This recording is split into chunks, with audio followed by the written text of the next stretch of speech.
Diabetes एक लंबी बीमारी है जो आपके शरीर में शुगर का इस्तेमाल कैसे होता है, यूज प्रभावित करती है। शुगर, जिसे ग्लूकोज भी कहते हैं, हमारे शरीर के लिए एनर्जी का मुख्य सोर्स है। अपने शरीर को एक कार की तरह इमेजिन करो और ग्लूकोज उसका फ्यूल है। डायबिटीज में ये प्रोसेस डिसरप्ट हो जाता है।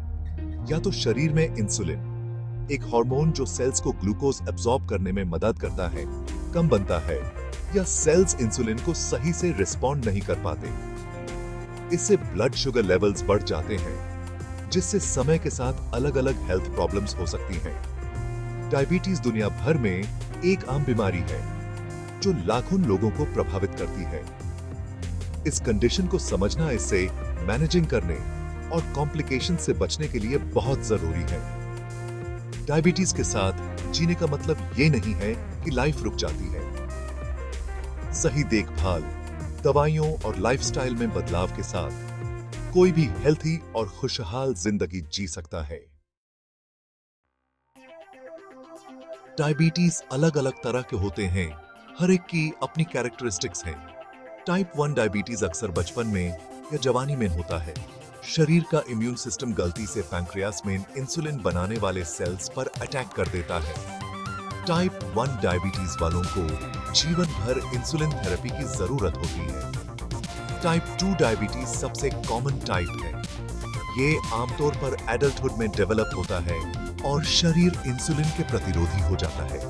लाइफस्टाइल फैक्टर्स जैसे खाने पीने की आदतें और एक्सरसाइज का बड़ा रोल होता है। जेस्टेशनल डायबिटीज प्रेगनेंसी के दौरान होता है और डिलीवरी के बाद चला जाता है। इससे मां और बच्चे दोनों के लिए बाद में टाइप 2 डायबिटीज होने का खतरा बढ़ जाता है। किस टाइप का डायबिटीज है, ये समझना सही ट्रीटमेंट प्लान के लिए जरूरी है। रेगुलर चेकअप और अपने डॉक्टर से बात करना जरूरी है। डायबिटीज अक्सर चुपके से आता है, इसके लक्षण धीरे धीरे दिखते हैं। जल्दी डायग्नोसिस और मैनेजमेंट में मदद मिल सकती है।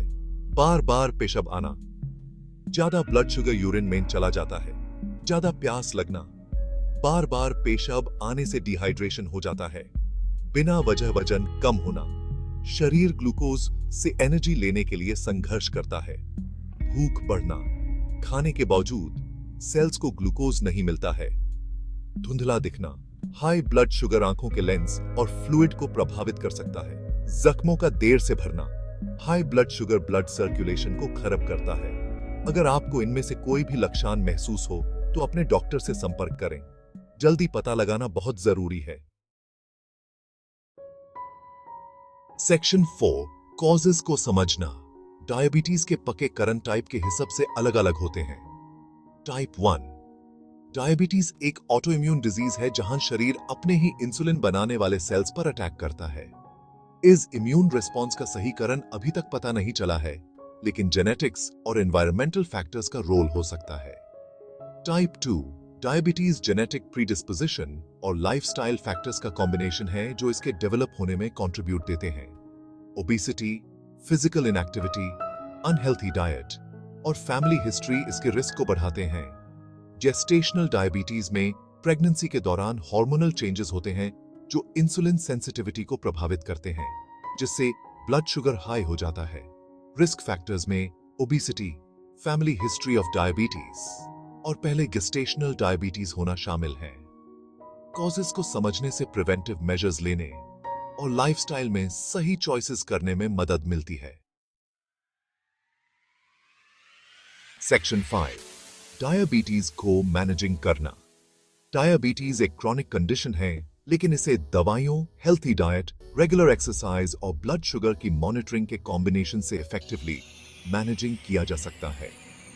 दवाइयां जैसे इंसुलिन इंजेक्शंस या oral medications blood sugar levels को रेगुलेट करने में मदद करती हैं।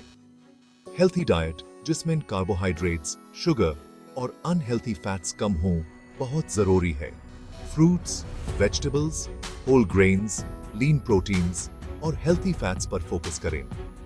रेगुलर एक्सरसाइज इंसुलिन सेंसिटिविटी को बेहतर बनाता है और वेट मैनेजिंग करने में मदद करता है। हफ्ते के ज्यादातर दिनों में कम से कम 30 मिनट मॉडरेट इंटेंसिटी एक्सरसाइज करने का लक्ष्य रखें। रेगुलरली ब्लड शुगर की मॉनिटरिंग करने से आपकी कंडीशन को ट्रैक करने और जरूरत के हिसाब से ट्रीटमेंट एडजस्ट करने में मदद मिलती है। डायबिटीज के साथ जीने के लिए प्रोएक्टिव अप्रोच की जरूरत होती है। अपने डॉक्टर की एडवाइस मानकर, अपने लाइफस्टाइल को मैनेजिंग करके और जानकारी रखकर आप लंबी और हेल्थी जिंदगी जी सकते हैं।